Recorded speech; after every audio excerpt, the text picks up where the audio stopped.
They were attempting to cut rehab services for the blind last week. I'm going to talk to Chris Gray today, and he's going to share with us the recent happenings and recent updates in this current situation. Well, thank you, Jason. That's right. We had a situation last week where an appropriations committee in the Missouri House cut all the funding for rehab services for the blind in Missouri. We couldn't believe it.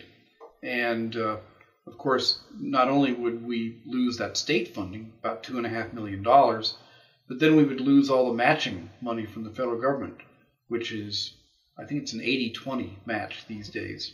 So a lot of money. Well, imagine no rehabilitation services for blind people in Missouri, which is what would happen in the end. Fortunately, the funding appears to have been restored.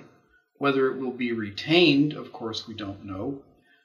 We're encouraging people, anybody who has any interest in this at all, please contact your legislators, your representatives, your senators, and let them know that rehab services for the blind are vital for people who are losing their vision, for blind people who have lost their jobs and need to get retrained or get help finding a new job.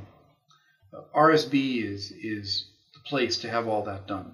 If you're losing your vision, you can get information and help learning to use a cane for traveling, learning adaptive technology, and getting back into the job market.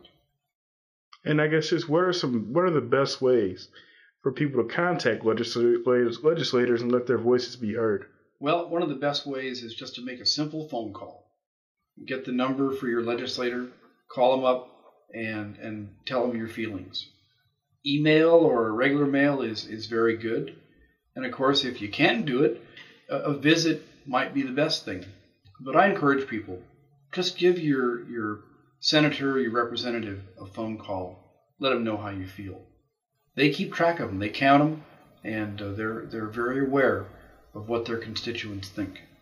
And even though it seems like, may be in the clear right now, but it's always a good idea to be proactive instead of reactive, correct? It sure is. It sure is. That's why I say, even though we think the money's restored, call anyway, just to say thank you for putting it back. And by the way, make sure it doesn't get taken out again.